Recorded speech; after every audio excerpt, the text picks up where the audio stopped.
Now, so my dear electrical engineering students and electrical engineers as well, कल मैंने आपको जो हमने डिराइव करा था, तो हमें हाफ पोर्शन पर पहुंच गया था। ट्रांसफार्मर के ईएमएफ को हम लोगों ने डिस्कस किया था कल, and this is our lecture number 2। और कल हम लोगों ने जो बात करी थी वो बात वहाँ तक रुकी थी कि हमारा जो E1 था, E1 was what was this is induced EMF in primary winding। ये हमारा प्राइमरी वाइंडिंग था, induced EMF in primary winding, right. तो हम लोगों ने यहाँ से स्टार्ट किया था minus D five by D T, और हमारे को जो एक्सप्रेशन मिला था दैट वाज माइनस, ये हमने और फाई के लिए था, phi is equal to phi M sine omega T, ये हमने लिया था, right. I hope you remember. So minus E1 and this was after differentiation we got cos omega t into omega, and since omega was equal to 2 pi f, right, तो हमने कहा था कि minus N1 phi m 2 pi f cos omega t, और फिर हम लोगों ने कहा था कि बिकॉज हमारा साइन का फंक्शन था, फ्लक्स हम लोगों ने साइन के फंक्शन में लिया था। वैसे इस पर भी एक लेक्चर में दूंगा, और फेजर्स के बारे में बताऊंगा मैं, साइन के कंपोनेंट्स, कॉस के कंपोनेंट्स को कहाँ कैसे लेंगे। सिंपल ट्रिगोनोमेट्री का कंसेप्ट है, और कोई बहुत बड़ी बात नहीं होती है, सिंपल ट्रिगोनोमेट्री कॉन्सेप्ट से हम सॉल्व कर लेते हैं। और फेजर में एंटी क्लॉकवाइज डायरेक्शन जो लेते हैं हम, वो पॉजिटिव लेते हैं, क्लॉकवाइज डायरेक्शन निगेटिव लेते हैं। तो वहाँ से हम अपनी प्रॉब्लम को सॉल्व करेंगे, बट लेटर अभी रुक जाइए। नाउ तो हम यहाँ पर इसको क्या लिखते हैं, साइन में कन्वर्ट करने के लिए हमने कहा था कि this is 2 phi m sin 90 minus omega T, 90 minus theta is equal to sine theta. और फिर हम लोगों ने कहा था कि since minus sine theta, sine minus theta is equal to minus sine theta, so we can convert this into n1। और कल मैंने आपसे ये भी कहा था n1 is equal to np, तो np अगर लिया था तो np ही कर लीजिए तो ज़्यादा बेहतर है। दिस इज ep कर लीजिए, and this is ep, this is ep and this is ep, ठीक है। सो np phi m 2 pi f and this is sine 90 minus omega T. तो नाउ अब हमारे को कंक्लूजन ये मिला कि this induced EMF ep is also a alternating quantity,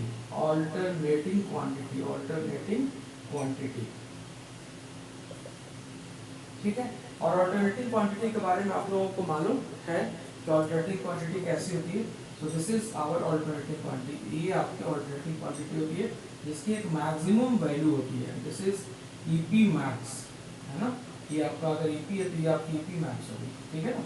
and this is omega T अगर हम ले लें यहाँ पर ईपी मैक्स, यानी कि ये भी एक alternating quantity and having maximum value. Maximum value इसकी कितनी होगी, मैक्सिमम वैल्यू, तो मैक्सिमम वैल्यू होती है ये वाली पोर्शन यहाँ पर, यानी कि इसकी मैक्सिमम वैल्यू, इसको हम कैसे रिप्रेजेंट करेंगे, E इज इक्वल टू लिखते हैं EP max sine omega T, ऐसे लिखते हैं इसको, ठीक है ना। एंड ओमेगा आपको मालूम ही है, this is 2 pi f is equal to 2 pi by t, ये आपको ऑलरेडी नोन है, तो कोई इसमें दिक्कत की बात नहीं, you know already. So now अगर हम बात करें, सो this is alternating quantity and having maximum value, तो मैक्सिमम वैल्यू इसकी कितनी होगी, that is you know np phi m and 2 pi f, this is it's you know maximum value, ये इसकी मैक्सिमम वैल्यू है। So what will B EP RMS, so EP RMS की value कितनी होगी, इसकी अगर आरएमएस वैल्यू कैलकुलेट करना चाहें, सो व्हाट विल बी, तो इसकी आरएमएस वैल्यू कितनी होती है, अगर इसकी आरएमएस वैल्यू पूछें आपसे ई आरएमएस, तो आप क्या बोलेंगे, ई आरएमएस बोलेंगे EP max and by root 2, ये इसकी आरएमएस वैल्यू होती है, EP max by root 2। So याद रखिएगा, एट द सेम टाइम मैं आपको रिकॉल कराते भी चलता हूँ। सो आरएमएस वैल्यू जो होती है ईपी मैक्स यानी कि maximum value divided by root 2, तो यहाँ पर क्या होनी चाहिए, तो यहाँ पर होनी चाहिए np phi m 2 pi f and divided by root 2. So what we can get root 2 pi F NP phi m, and since phi m is equal to Bm into area of cross section, कल मैंने discuss किया था, so this is root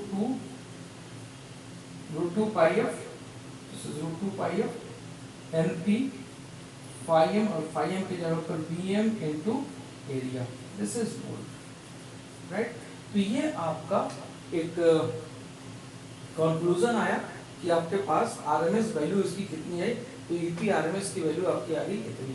इसी EP RMS को आप बोलेंगे this EP RMS is called induced EMF in primary winding, है ना, इंड्यूस्ड ईएमएफ बोलेंगे इसको, हम रेटेड ईएमएफ भी बोलते हैं, रेटेड ईएमएफ भी बोलते हैं इसको, ठीक है। अभी मैं आता हूँ उसमें, पहले वोल्टेज रेशियो बता दूं आपको, देन आफ्टर मैं बताऊंगा आपको कि रेटेड क्या होती है, कैसे हम कैलकुलेट करते हैं।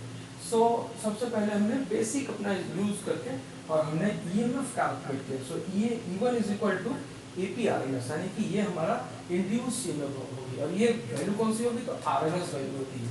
So mind it, this is RMS value, right. तो ये हमारा, अब इसको मैं अगर रब करना चाहूँ तो इसको रब कर दूं जरा सा, आइए नाउ अब हम बात करते हैं this E1 is equal to, इसको हम बोलेंगे रेटेड इंड्यूस्ड ईएमएफ। अब इसका नाम बदल गया, rated induced EMF in primary winding, कहाँ, primary winding, right. So rated induced EMF in primary winding जो हमारी आएगी, that will be E1, and this E1 will be equal to EP RMS, and this is root 2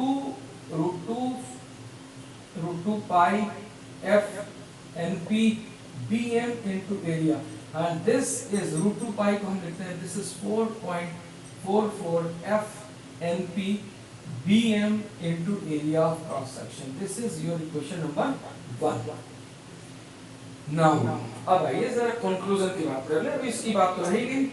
अब देखिए, अब यहाँ से कल मैंने उसे बता दिया था आपको, और ये यहाँ से आप बता दो मैं कि दिस E1 ये आपका E1 दिस E1 यानी कि EP RMS, right, lakhs 5 by an angle of कितनी 90 डिग्री। याद रखिएगा, it will help to draw phasor diagram, because you know being electrical engineer or being electrical engineering student, phasor diagram के बारे में knowledge होना बहुत इंपॉर्टेंट है। और ये फेजर डायग्राम से बड़ा शुरू में हम लोगों को भी डर लगता था, but this is very easy. मतलब कहने का ये मतलब है कि if you are using everything as per notation, as per assumption and as per rule, so nothing will go beyond your reach. Everything you can analyze. यहाँ पर कोई hypothetical नहीं होता कि अभी करंट लीड कर रहा है, कल को करंट लैग करने लगेगा, नहीं। अगर लैग कर रहा है तो लैग ही करेगा, लीड कर रहा है तो लीड ही करेगा। अगर करंट चेंज भी हो रहा है तो there will be certain logic, there will be certain rule. तो यहाँ पर कुछ भी ऐसा नहीं जाता अपनी मर्जी से कुछ भी नहीं जाता यहाँ पर, ठीक है। एक चीज और कि हम जितने भी सिस्टम को हम जहाँ भी कंसिडर करते हैं, हम अपने हाव भाव को कंसिडर करते हैं, हम अपने सिस्टम को काउंट करते हैं, किसी भी चीज़ को तो रिलेट करते हैं एनर्जी से। और यहाँ पर हम यूज़ करेंगे एनर्जी कंजर्वेशन प्रिंसिपल। ये हमारी प्रिंसिपल हमेशा ही यूज़ होती है और एवरी टाइम वी यूज, है ना। तो इन सब चीज़ों को सेम जो आप बचपन से पढ़ते आ रहे हैं, energy conservation principle, energy can neither be created not destroyed but it can be transform from one form to another. तो ये हम पढ़ते आ रहे हैं, तो ये आज भी हमारा चलता रहेगा और हम इस चीज़ को काउंट करते रहेंगे, ठीक है। तो कोई भी यहाँ पर आपको ऐसी चीज़ नहीं मिलने वाली है जो कि कुछ हाइपोथेटिकल हो, जो कि कुछ मतलब ऐसे वैसे भाग रही हो कि यार कल को तो कुछ और हो गया था, आज कुछ और हो गया था, ये मेरे समझ में नहीं आया। बीइंग इलेक्ट्रिकल इंजीनियर, मैं आपसे कह दूं कि इलेक्ट्रिकल इंजीनियरिंग से बेहतर ब्रांच कोई हो ही नहीं सकती। This is the best branch. तो मतलब आपको एंजॉय करना चाहिए, इसको पढ़ो, आप समझो, समझ के पढ़ोगे, बहुत एंजॉय करोगे, मजा आएगा, राइट। सो नाउ इसको अगर हम रब कर दें तो हमारे को कुछ कंक्लूजन्स मिल गई हैं, उस कंक्लूजन को हम यूज करेंगे, ठीक है ना। तो इसके एनालिसिस में बाद में बताऊंगा। ये फॉर्मूला है आपका, ये फॉर्मूला इसको ब्रैकेट में बंद कर दे रहा हूँ, ये भी बड़ा इंपॉर्टेंट लाइन है, इसको भी ब्रैकेट में बंद कर दे रहा हूँ मैं, ये हम बाद में बात करेंगे और इसको भी एनालाइज करेंगे, that is very important thing. अच्छा अब बात आती है, अब हम सेकंड की बात करते हैं। इसका मतलब ये है कि जो हमारा कोर था, कोर से हमारा फ्लक्स ट्रेवल करता हुआ दूसरे ब्रांच में चला गया, यानी कि दूसरी वाइंडिंग से भी इंटरैक्ट करता है। तो एक बार जरा फिर से मैं आपको दिखा दूं, ये हमारा कोर था, कल हमने आज जरा सा मैं आपको शेल टाइप भी कल रह गया था, मैं समझाना चाह रहा था, मैं ड्रॉ भी कर रहा था, ड्रॉ करने के बाद फिर मैंने सैंडविच बना के आपको दिखा दिया। आपका शेल टाइप में वाइंडिंग से आपको समझाऊंगा कि कैसे वाइंडिंग और कोर को घेरता है। कल मैं समझाता हूँ, मेरा अच्छा खासा टाइम निकल जाता है, इसलिए कल वाले लेक्चर में थोड़ा सा इनिशिएट करने के लिए, कि तरफ से इनिशिएटिव ले लूँ आज और कुछ आपको बता दूँ, इसलिए मैंने कल उसको स्किप कर दिया था। तो आज मैं उसके बारे में बताऊंगा कि वाइंडिंग हम शेल टाइप में कैसे लेंगे। अब हम बात करते हैं अगर इसकी कोर टाइप ट्रांसफार्मर की। सो दिस इज कोर टाइप, ये आपने क्या लिया था, ये V1 and this is I1P अगर लेते हैं हम, दिस इज ये आपने I2 लिया था, ठीक है, यह सेकेंडरी करंट में आती है, ये आपका लोड था, this is load and right, और ये आपका टर्मिनल वोल्टेज V2 था, ठीक है, ये आपका NP था, ये आपका NS था। अब यहाँ पर आपको क्या मिल गया, EP मिल गया, EP, और यहाँ पर आपको क्या मिलेगा, इस वाइंडिंग करोगे आपको ES मिलेगा, यानी कि सेकेंडरी वोल्टेज। तो जो आपने कल बताया था कि फ्लक्स हमारी कुछ इधर जाके लीकेज हो जाएगी और ये फ्लक्स हमारी यहाँ से ट्रेवल होगी, कुछ फ्लक्स यहाँ से डायरेक्ट भी आ जाएगा, इससे लिंक कर जाएगा, ठीक है। मैक्सिमम फ्लक्स हमारा कोर के थ्रू ट्रेवल करता है, तो कोर के थ्रू ट्रेवल करके यहाँ पर आएगा।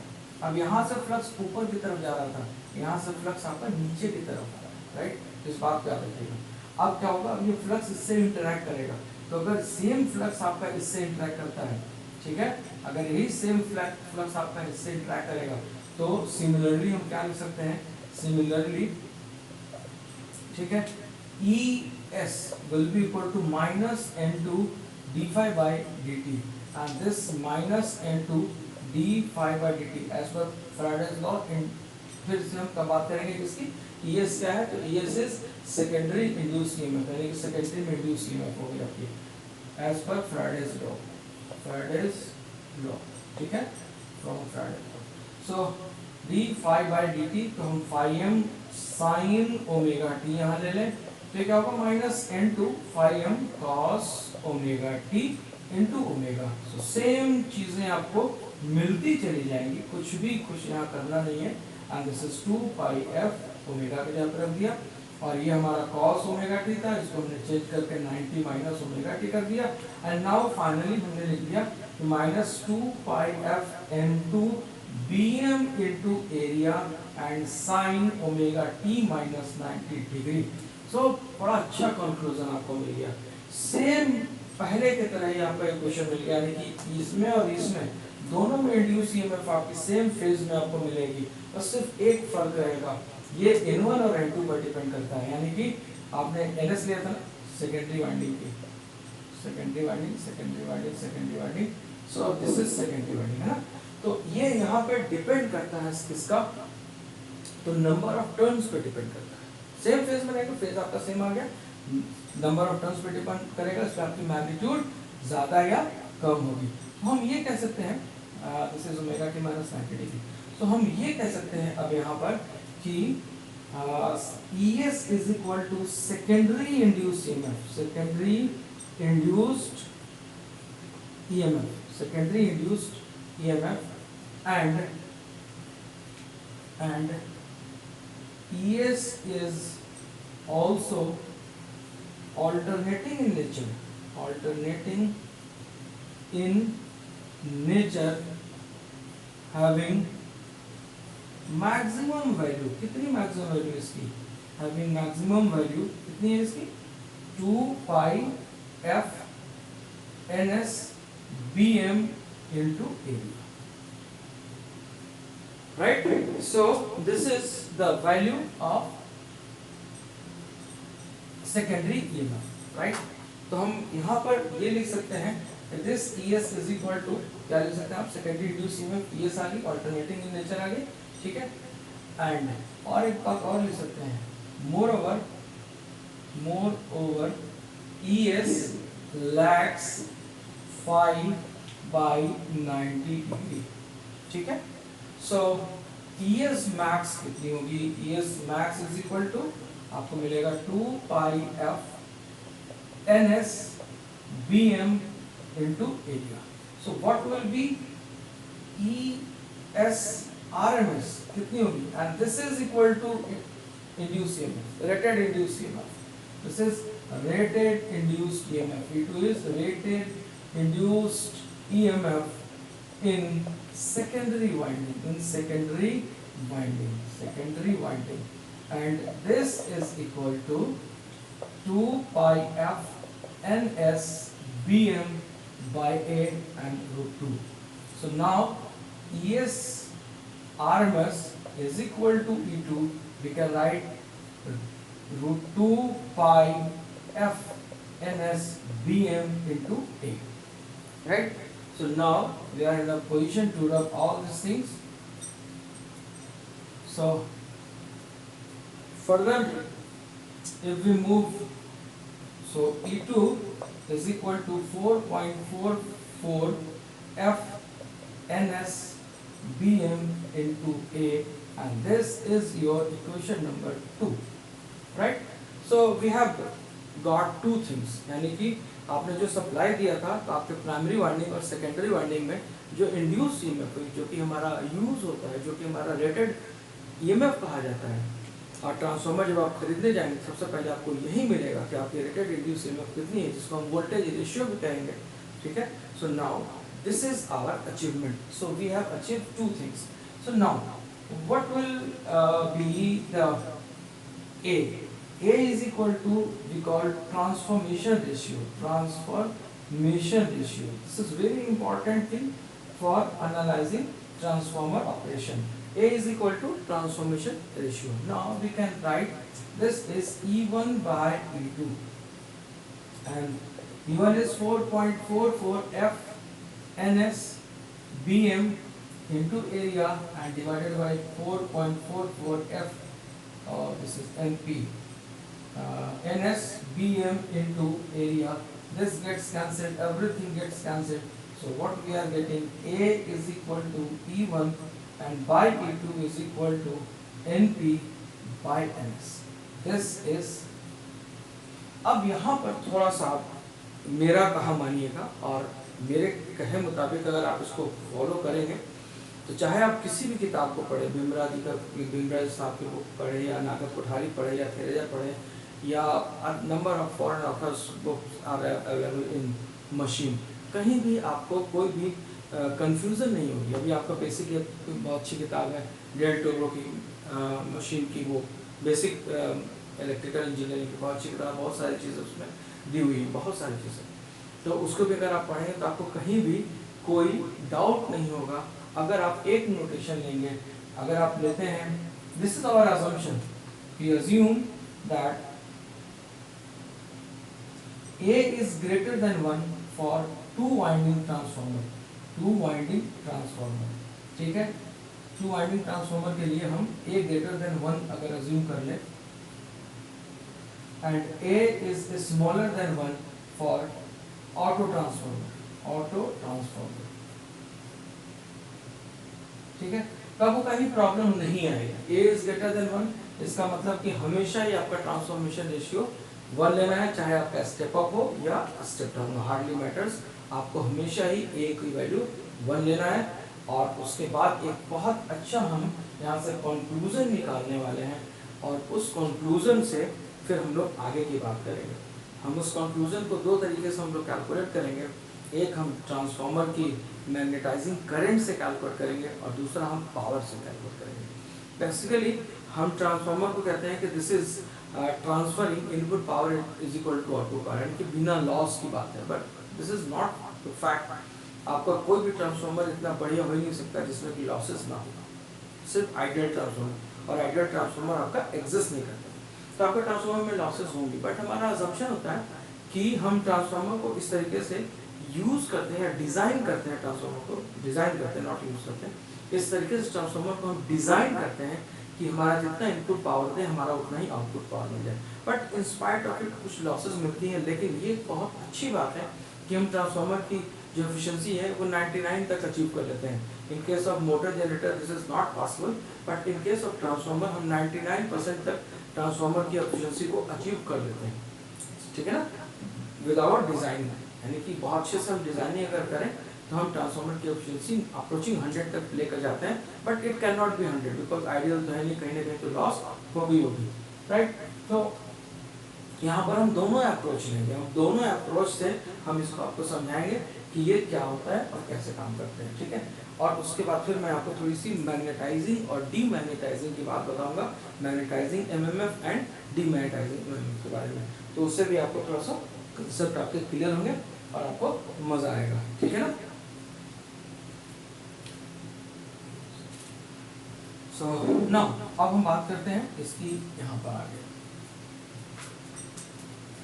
देखिए अब अगर हम डिजाइन पॉइंट ऑफ व्यू से अगर हम बात करें, डिजाइन पॉइंट ऑफ व्यू से,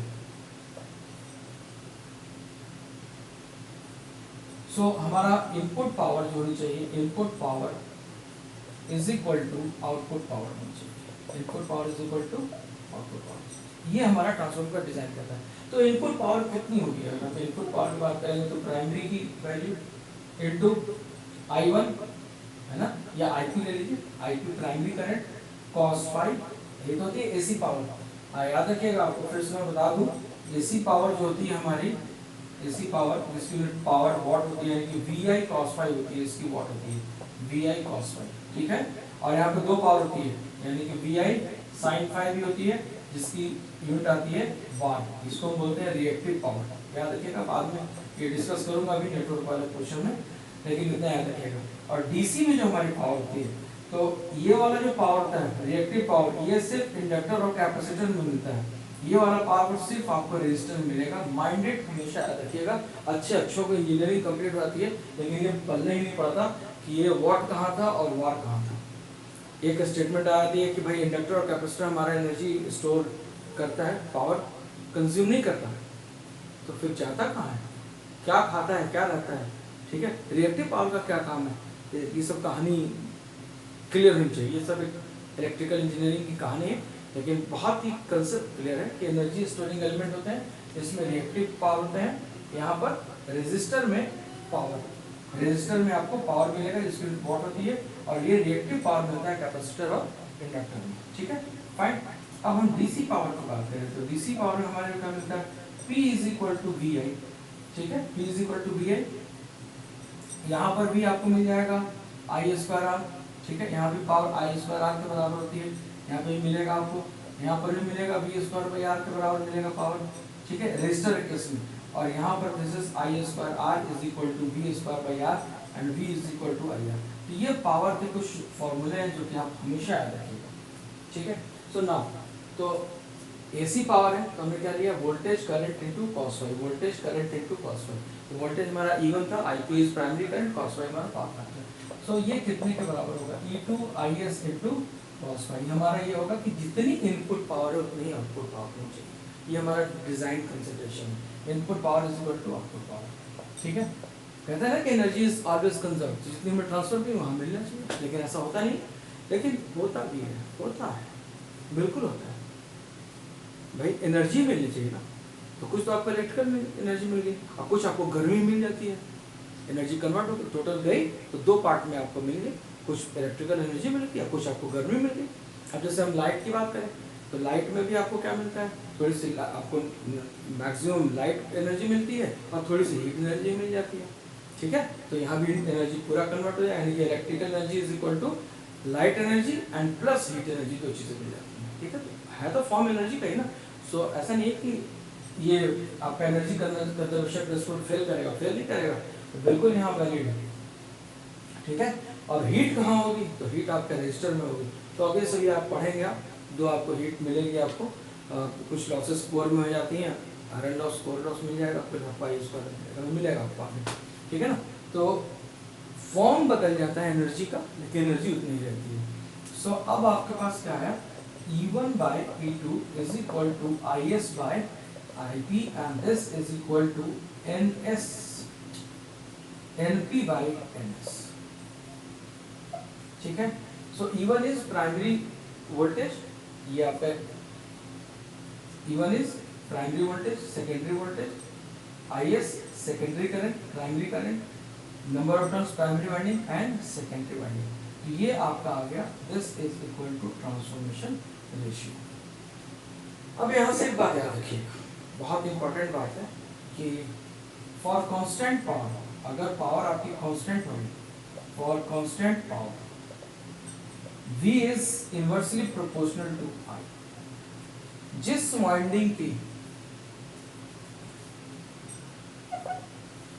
वाइंडिंग की इंड्यूस ईएमएफ ज्यादा होगा उस वाइंडिंग में करंट कम होगा, और जिस वाइंडिंग में इंड्यूस ईएमएफ कम होगा उस वाइंडिंग की करंट ज्यादा होगी। फॉर एग्जांपल, अगर आपका वाइंडिंग कम है तो यहाँ पर करंट क्या होगा, करंट आपका कम हो जाएगा। अगर आपकी इंड्यूस ईएमएफ कम है तो यहाँ पर आपका करंट क्या होगा, वो ज्यादा होगा। सो कीप इन माइंड, बहुत ही इंपॉर्टेंट रिलेशन है, ठीक है। ठीक उसी तरीके से जैसा स्पीड और टॉर्क होता है, स्पीड और टॉर्क है ना, यानी कि स्पीड अगर कम हो जाती है तो टॉर्क बढ़ जाता है, स्पीड अगर बढ़ जाता है तो टॉर्क कम हो जाता है।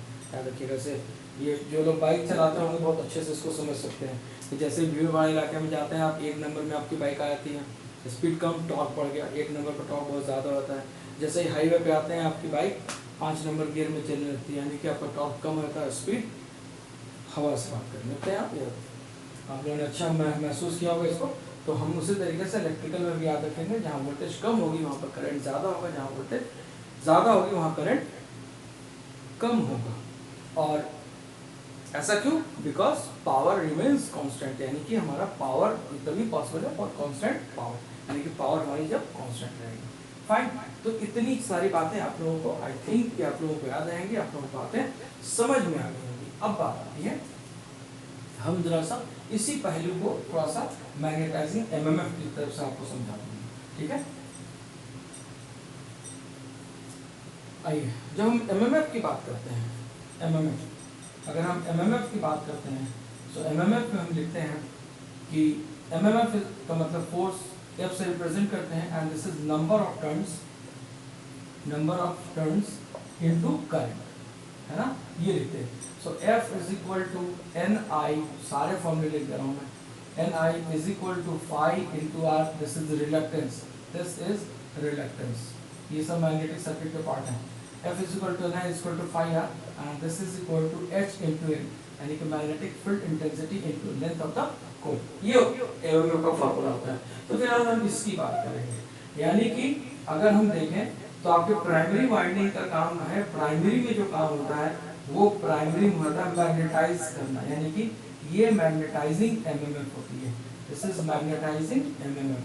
और सेकेंडरी में जो आपकी एमएमएफ होती है वो आपकी मिलेगी डीमैग्नेटाइजिंग एमएमएफ, डीमैग्नेटाइज यानी कि आपके मैग्नेट को, फ्लक्स को कम करेगा, डीमैग्नेटाइजिंग एमएमएफ, डीमैग्नेटाइजिंग एमएमएफ। ये कहाँ होगा, ये हमारा ऑलवेज सेकेंडरी में होता है, ठीक है। अभी फेजर पढ़ेंगे तो वहाँ पर इसको और अच्छे से आपको मिलेगा फेजर डायग्राम में, कि प्राइमरी का काम है कि फ्लक्स को बढ़ाना और सेकेंडरी करंट का काम है कि फ्लक्स को घटाना, ठीक है। फ्लक्स लेकिन कांस्टेंट रहेगा, इसका मतलब क्या हुआ, जितना सेकेंडरी घटाना चाहेगा प्राइमरी उसको उतना ही बढ़ा देगा, तो फिर से फ्लक्स क्या होगा, कांस्टेंट रहेगा। ये सिलसिला तब तक चलता रहता है, जब तक कि आपका ट्रांसफार्मर डैमेज नहीं करना, यानी कि आईपी प्राइमरी करंट का काम है कि फ्लक्स को इंक्रीज करना और सेकेंडरी करंट का काम है फ्लक्स को डिक्रीज करना, ठीक है। बट ट्रांसफार्मर का काम है कि फ्लक्स को कांस्टेंट रखना।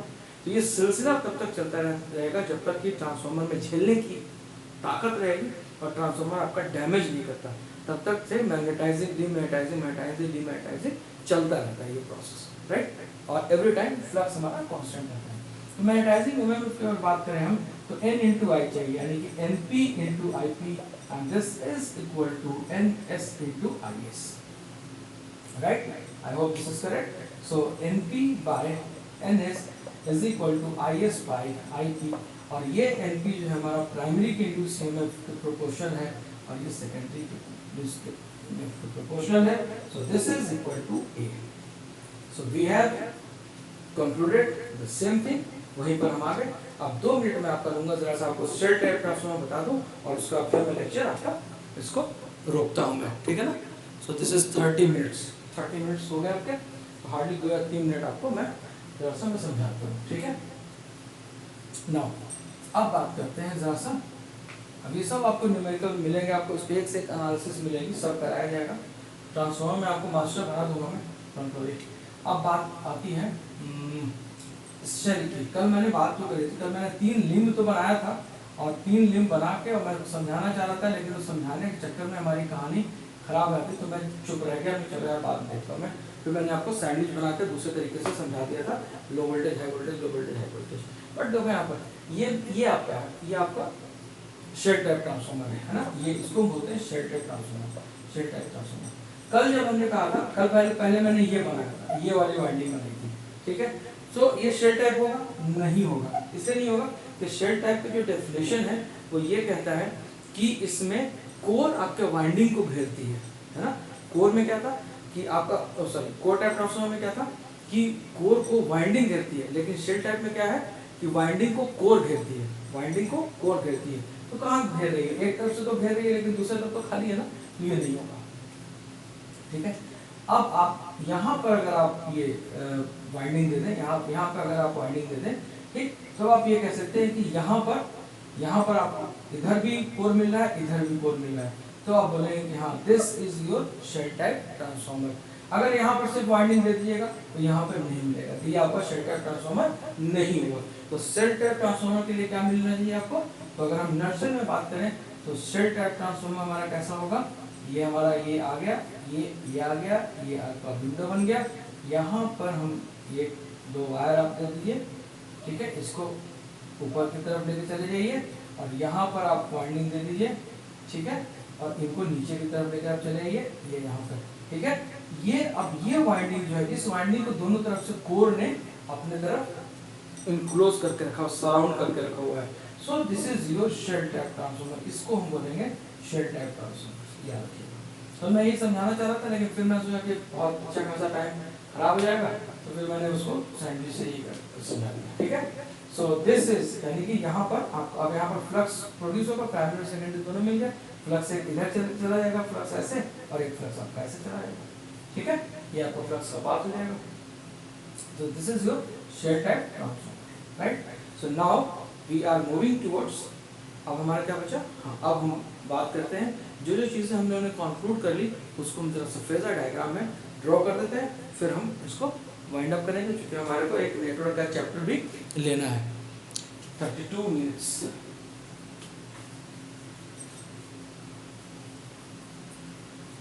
तो हमारे को क्या क्या मिला? हमारे को ये मिला phi is equal to phi M sine omega T, बिल्कुल बढ़िया, ठीक है ना। और आपका E1 मिला, E1 at E2 lags phi by 90 degree, इसका मतलब E1 और E2 सेम फेज में मिले आपके, ठीक है, 2 चीजें मिलेंगी आपको, ठीक। अब आपके एक्सप्रेशन से मिले हुए हैं वो आपको मालूम ही है, आपको ये मिला E1 by E2 is equal to NP by NS is equal to IS by IP, याद रखिएगा इसको, हमेशा याद रखिएगा, ठीक है ना। सो अगर आप लोगों को दिक्कत हो तो इसको आप इसकी नोटेशन चेंज भी कर सकते हैं, EP बाय ES भी कर सकते हैं, प्राइमरी और सेकेंडरी, है ना। E1 is equal to EP is equal to primary induce EMF। अगर आप लोगों को दिक्कत आ रही हो तो आप लोग अगर एक बार कंसेप्ट क्लियर हो जाए तो कुछ भी कर सकते हो। तो प्राइमरी इंड्यूस EMF ये आपकी कौन सी वैल्यू है? तो रेटेड वैल्यू है, ठीक है। और E2 is equal to ES is equal to what is this? This is secondary induce EMF। तो एक बार बस कंसेप्ट आपके डेवलप होने चाहिए, आप कुछ भी कभी भी करिश्मा दिखा सकते हो, कभी भी चेंज कर सकते हो, राइट। नाउ तो अब बात आती है कि अगर हम इसको रेफरेंस ले लें, दिस इज आवर रेफरेंस, है ना, रेफरेंस फेजर। तो फेजर के बारे में बताया जाता है, अब थोड़ा सा मैं आज यहाँ डिस्कस करूँगा, अगली क्लास में आपको फेजर के बारे में बहुत डिटेल बताऊंगा मैं। अगर हम फेजर की बात करते हैं तो दिस इज आवर फाई, है ना, ये हमारा रेफरेंस फेजर होगा, और इस फेजर की एंगल जो होती है वो 0 डिग्री होती है। इस तरफ अगर जाइएगा सो this is positive angle theta ले आता है, और यहाँ पर जाइएगा तो किसी भी क्वांटिटी की निगेटिव ले आते हैं। यानी कि एंटी क्लॉकवाइज डायरेक्शन में हम पॉजिटिव एंगल को लेते हैं और क्लॉकवाइज डायरेक्शन में हम नेगेटिव एंगल को लेते हैं, याद रखिएगा हमेशा। ठीक है, तो अगर हम यहाँ पर इन दोनों को काउंट करें तो ये हमारा फाई होगा, ये हमारा फाई आ गया। E1 E2 कहाँ जाएगा? आपने कहा था E1 E2 -90 डिग्री इसकी एंगल थी, है ना, -90 ओमेगा टी -90 डिग्री। तो -90 डिग्री का मतलब क्या कहता है कि फाई से ये नेगेटिव जाएंगे, इस तरफ आएंगे, और यहाँ पर E1 और E2 होगा। क्यों? क्योंकि दोनों फाई से लैग कर रहे हैं। तो इस वाले क्लॉकवाइज डायरेक्शन में हमेशा हम लैगिंग एंगल लेंगे, यानी कि नेगेटिव एंगल लेंगे, और क्लॉकवाइज एंटी क्लॉकवाइज में हमेशा हम लीडिंग एंगल लेंगे, लीडिंग एंगल। ठीक है, इस चीज को याद रखिएगा, हमेशा याद रखिएगा, और फिर आपको कोई प्रॉब्लम नहीं आने की। ये हमारा 0 है, ये हमारा 90 हो जाएगा, ये 180 हो जाएगा, ये 270, और ये हमारा फिर से 360। ठीक है, इस तरीके से होता है। क्लॉकवाइज एंटी क्लॉकवाइज पॉजिटिव आ जाएगा, ऐसे जाएगा तो ये नेगेटिव होता जाएगा, यानी कि 0, तो यहाँ पर क्या होगा -90, यहाँ पर क्या होगा -180, यहाँ पर क्या होगा -270, और ये कितना हो जाएगा -360।